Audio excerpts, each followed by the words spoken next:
back, everybody. We're going to do a pod review today on the Matay Pepper, as you just seen me earlier in the garden. Here it is. So let's give you a better look at this pepper. I'm trying to give you a good view of it. Now, I don't know if it's a sweet or a hot. We will find out. It's not 100% ripe, but that's good enough. Now, if you're interested in saving seeds to your peppers, just so you know, when the peppers get into their breaker stage, with peppers, you want to wait until they're at least 60 to 70% red. Like this one's not fully red, but it's good. It's actually good enough to be able to save seeds on. So where it's dark green up at the top, that really needs to get red before you really pick those seeds. But at this point, it's already been plucked off the plant, so it doesn't matter. They're not like tomatoes. Tomatoes, the seeds will keep ripening in a tomato off the plant.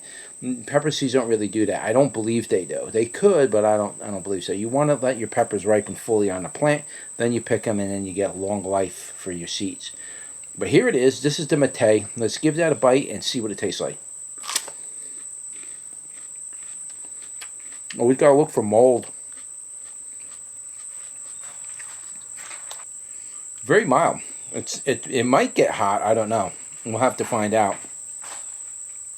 If I start heat cupping from it, you know it's a hot one. Like I say, this year has been a funny year in some of my other videos I've been shooting for 2022. This year has been funny as far as the heat has been unbelievably hot this year. And anytime you get years that are really, really hot like that, oftentimes your peppers are going to get extraordinarily hot too because they're stressed out. And it's not raining. I think this year, since pretty much all of June, July, so far, most of August, we've only got about 1.5 inches of rain in the last almost 3 months. So basically, that's no rain at all. So the plants, my grass is basically, I haven't mowed my grass all year because there's nothing to mow. And it's been burned brown. This is one of the hottest, sunniest years I almost could say I ever experienced. I've had some hotter.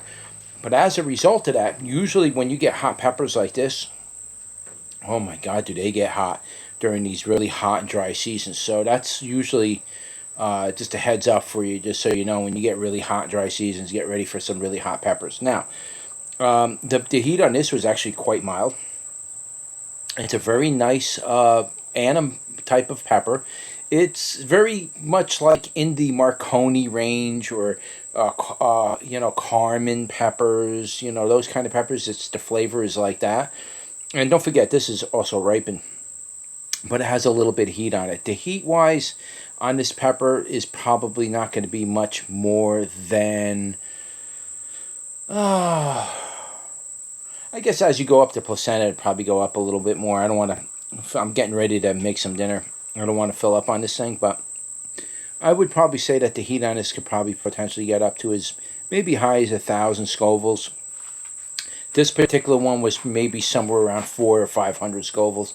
I bet the very bottom of it, I'm sure up here it'll be a lot hotter. So yeah, they can get pretty hot, but they're not gonna be like a habanero or a jalapeno even. It's just not that type of heat. But it is a nice little pepper, and it's mildly hot, so you could easily eat these in the garden like I do. Oftentimes I'll pick these mild hot ones, and I'll eat these with some tomatoes, and I'll pick some lettuce or some other leafy greens, and I'll eat that in combination. It's like eating a salad for me, and I don't have to go in and cook.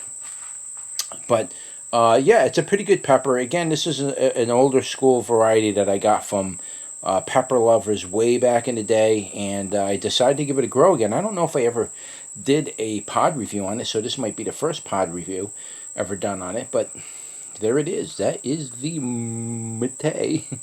And yeah, it's a good pepper. If you want to try something different, give it a go. I don't know any information about it offhand, what country it's from or anything like that. I'll put all that information down in the description below, and you can read about it there.